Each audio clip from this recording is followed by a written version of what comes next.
2014 March 8 ബെയ്ജിങ്ങിലേക്കുള്ള 6 മണിക്കൂർ യാത്രയ്ക്കായി പ്രാദേശിക സമയം പുലർച്ചെ 12:41 ഫ്ലൈറ്റ് MH370 എന്ന വിമാനം പുറപ്പെട്ടു. 3/4 മണിക്കൂറിനകം എയർ ട്രാഫിക് സംവിധാനവുമായുള്ള അതിൻ്റെ ബന്ധം അറ്റുപോവുകയും റഡാർ സ്ക്രീനുകളിൽ നിന്ന് അത് അപ്രത്യക്ഷമാവുകയും ചെയ്തു. എന്തെങ്കിലും പ്രശ്നമുണ്ടെന്ന സൂചനകളൊന്നും കൺട്രോൾ കേന്ദ്രങ്ങളിൽ ലഭിച്ചിരുന്നില്ല. കാലാവസ്ഥ പൊതുവിൽ ശാന്തവുമായിരുന്നു. പിന്നീട് 1 മണിക്കൂറിനു ശേഷം വിമാനം പെട്ടെന്ന് ദിശ മാറി പറക്കുന്നത് ഉപഗ്രഹ ക്യാമറകളിൽ പതിഞ്ഞു. വടക്ക് കിഴക്കുള്ള ബെയ്ജിങ്ങിൻ്റെ ഭാഗത്തേക്ക് പോകാതെ തെക്കു പടിഞ്ഞാറ് മലേഷ്യൻ അർദ്ധദ്വീപിൻ്റെ ഭാഗത്തേക്ക് തിരിഞ്ഞു. പിന്നീട് വടക്കു പടിഞ്ഞാറു ഭാഗത്തേക്ക് മാറി മലാക്ക കടലിടുക്കിനു മുകളിലൂടെ മുന്നോട്ടു പോവുകയും ചെയ്തു. ഒടുവിൽ വിമാനം അതിവേഗത്തിൽ താഴേക്ക് കുതിക്കുന്നതും ഉപഗ്രഹ ചിത്രങ്ങളിൽ കണ്ടു. പിന്നീട് വിമാനത്തെക്കുറിച്ച് വിവരങ്ങൾ ഒന്നും തന്നെ ലഭിച്ചില്ല. പിന്നീട് നടന്നത് ലോകത്തിലെ ഏറ്റവും വലുതും ചിലവേറിയതുമായ തിരച്ചിലാണ്. വിവിധ ലോകരാജ്യങ്ങളും അന്താരാഷ്ട്ര ഏജൻസികളും തിരച്ചിൽ ഏറ്റെടുത്തു. തെക്കൻ ചൈന കടൽ കേന്ദ്രീകരിച്ച് ആദ്യ തിരച്ചിൽ നടത്തിയെങ്കിലും ഒന്നും കണ്ടെത്താൻ കഴിഞ്ഞില്ല. പിന്നീട് 2015 മാർച്ച് 15 വിമാനം തെക്കോട്ട് തിരിച്ചിരുന്നുവെന്ന സൂചനകളെ തുടർന്ന് തിരച്ചിൽ ഇന്ത്യൻ മഹാസമുദ്രത്തിലേക്ക് വ്യാപിപ്പിക്കുന്നു. 2015 ജൂലൈയിൽ മഡഗാസ്കർ ദ്വീപിന് കിഴക്കായി ഇന്ത്യൻ മഹാസമുദ്രത്തിൽ നിന്ന് വിമാനത്തിൻ്റേതെന്ന് സംശയിക്കുന്ന അവശിഷ്ടങ്ങൾ ലഭിച്ചു. വിമാനം കാണാതായ ദിവസം ഒരു വിമാനം ഉയർന്ന ശബ്ദത്തിൽ താഴോട്ടു പറക്കുന്നതായി നാട്ടുകാർ പറഞ്ഞിരുന്നു. ജനുവരി 2017 വിമാനം തകർന്നു വീണെന്ന് കരുതുന്ന പ്രദേശത്ത് നടത്തിയ തിരച്ചിലിൽ പരാജയപ്പെട്ടതോടെ ദൗത്യം അവസാനിപ്പിക്കുന്നതായി ഓസ്ട്രേലിയ, മലേഷ്യ, ചൈന എന്നിവർ പ്രഖ്യാപിച്ചു.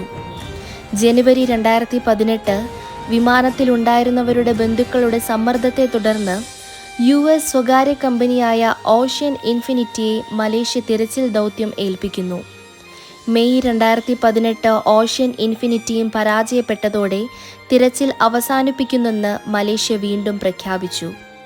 ഇറാൻകാരായ 2 യാത്രക്കാരുടെ പാസ്പോർട്ടുകൾ വ്യാജമാണെന്ന വിവരം ഈ സംശയത്തിനു പിൻബലം നൽകുകയും ചെയ്തു. എന്നാൽ അവർ കുഴപ്പക്കാരല്ലെന്നും യൂറോപ്പിൽ അഭയം തേടാനുള്ള യാത്രയിലായിരുന്നുവെന്നുമാണ് പിന്നീട് വ്യക്തമായത്. പൈലറ്റുമാരിൽ ഒരാൾ സ്വയം ജീവനൊടുക്കാനുള്ള ശ്രമത്തിൽ മനഃപൂർവ്വം വിമാനം തകർത്തുവെന്നായിരുന്നു മറ്റൊരു സംശയം. മുഖ്യ വൈമാനികനായ സഹാരി അഹമ്മദ് ഷായുടെ വസതിയിലെ സിമുലേറ്റർ പരിശോധിച്ചപ്പോൾ വിമാനം ദിശ മാറിപ്പറക്കുന്ന തരത്തിലുള്ള അഭ്യാസം അയാളുടെ മനസ്സിലുണ്ടായിരുന്നുവെന്ന സൂചന ലഭിക്കുകയും ചെയ്തു.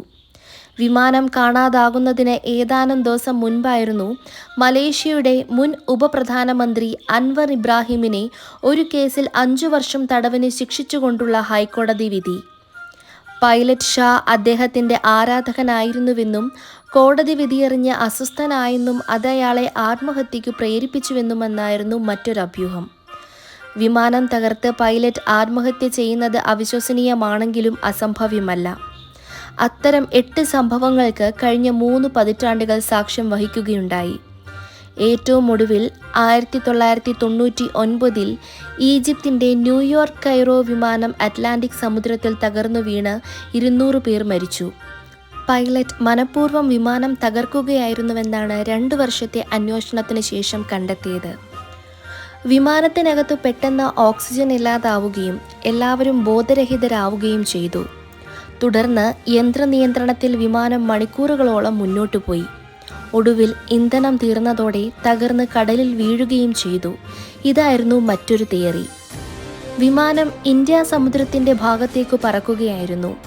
അവിടെയാണ് അമേരിക്കയുടെ പ്രമുഖ സൈനിക താവളമായ ദിയാഗോ ഗാർഷ്യ. വിമാനം തങ്ങളെ ആക്രമിക്കാൻ വരികയാണെന്ന സംശയത്തിൽ അവിടുത്തെ അമേരിക്കൻ സൈനികർ അതിനെ വെടിവെച്ചു വീഴ്ത്തിയത്രേ. ഇതും ഒരു തിയറി മാത്രം. മലേഷ്യൻ വിമാനത്തിൻ്റേതെന്ന് കരുതുന്ന അവശിഷ്ടം ആദ്യമായി ഇന്ത്യ സമുദ്രത്തിൽ കണ്ടെത്തിയത് 1.25 വർഷത്തിനു ശേഷമാണ്. 2 ലക്ഷം ചതുരശ്ര കിലോമീറ്റർ വ്യാപ്തിയിലും 4.5 കിലോമീറ്റർ വരെ ആഴത്തിലും ആളില്ലാ മുങ്ങിക്കപ്പലുകൾ ഉപയോഗിച്ചും അത്യാധുനിക ശാസ്ത്രീയ സംവിധാനങ്ങളുടെ സഹായത്തോടെയുമായിരുന്നു തിരച്ചിൽ. എന്നിട്ടും വിമാനത്തിൻ്റെ മുഖ്യഭാഗം കണ്ടെത്താനായില്ല. വിമാനത്തിൽ എന്തു സംഭവിച്ചുവെന്ന നിർണായക വിവരം നൽകാൻ കഴിയുന്ന ബ്ലാക്ക് ബോക്സും എവിടെയോ മറഞ്ഞു കിടക്കുന്നു. വിമാന അപകടം ഉണ്ടായാൽ തിരച്ചിലിന്റെ ഉത്തരവാദിത്വം സംഭവം നടന്ന സ്ഥലം ഉൾപ്പെടുന്നതോ അതിനു സമീപമുള്ളതോ ആയ രാജ്യം ഏറ്റെടുക്കണമെന്നാണ് രാജ്യാന്തര നിയമം.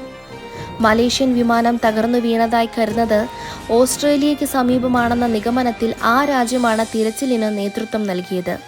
മലേഷ്യയ്ക്കു പുറമെ ഏറ്റവുമധികം യാത്രക്കാരെ പ്രതിനിധീകരിക്കുന്ന രാജ്യമെന്ന നിലയിൽ ചൈനയും അതിൽ മുഖ്യ പങ്കാളിയായി. ഇന്ത്യ ഉൾപ്പെടെ മറ്റ് ഒട്ടേറെ രാജ്യങ്ങളും വിമാനങ്ങളും കപ്പലുകളും സഹിതം സഹകരിച്ചു. മൊത്തം $16 കോടി ചെലവായി. ഇത്രയും വ്യാപകവും ചെലവേറിയതുമായ തിരച്ചിൽ വിമാനയാത്രാ ചരിത്രത്തിൽ മുൻപുണ്ടായിട്ടില്ല.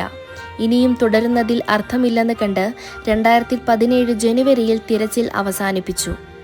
സംഭവം നടക്കുമ്പോൾ മലേഷ്യയിൽ അധികാരത്തിലുണ്ടായിരുന്ന പ്രധാനമന്ത്രി നജീബ് റസാക്കിന്റെ ഗവൺമെന്റ് സത്യം കണ്ടെത്തുന്നതിൽ വേണ്ടത്ര ഉത്സാഹം കാണിച്ചില്ലെന്ന് അന്നേ ആക്ഷേപമുണ്ടായിരുന്നു. തുടക്കത്തിൽ തന്നെ വിമാനം അവസാനമായി കണ്ടുവെന്നു പറയുന്ന സ്ഥലങ്ങൾ തെറ്റാണെന്നും ബോധ്യപ്പെട്ടു. മാർച്ച് 8 ഒരു വിയറ്റ്നാം നേവി അഡ്മിറൽ വിമാനം തകർന്ന ഇടം കണ്ടു എന്ന അവകാശവാദം ഉന്നയിച്ചു. പിന്നീട് വിമാനം അവസാനമായി റഡാറിൽ രേഖപ്പെടുത്തിയ സ്ഥാനമാണ് എന്ന തിരുത്തൽ വരികയുണ്ടായി.